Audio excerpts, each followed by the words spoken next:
Since turning pro in 2007, Northern Ireland's Rory McIlroy has become one of the premier players in the world. In 2013, McIlroy switched exclusively to Nike, from clubs to even his golf balls. I feel like this ball's better for me. It's better in the wind. I can keep it down.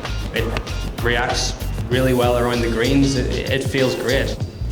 Whenever they came out with this resin technology, I thought, well, this sort of makes sense because you can put more weight around the perimeter of the ball, and it's obviously going to make it stay more stable in the air. So, you know, I'm a big believer in it, and I feel like it's a really good golf ball.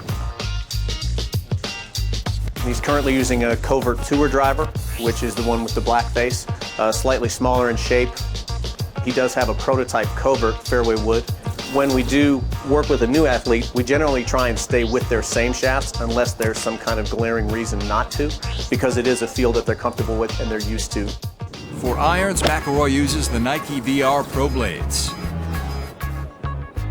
Rory gets the ball in the air very easily. He tends to hit the ball high, and he really likes to shape the ball with a little bit of a draw, and that ability to turn the ball from right to left. That's really the visual that he wants, is to see that ball draw just a bit. His wedges are the VR Pro Dual Sole. Dual sole is something that's kind of been done a lot of different ways over the years.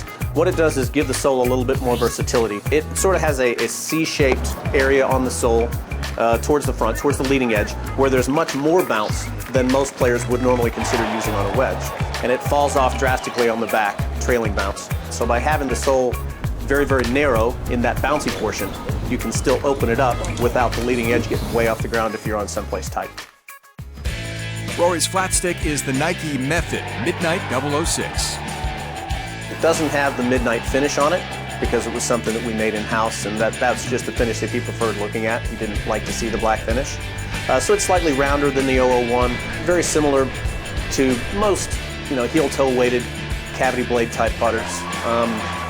It's, again, virtually identical to our current Method Midnight that's on the shelf, other than the fact that it's not black. He's a really, really talented young man. Very casual, very laid back. Really been a joy to work with.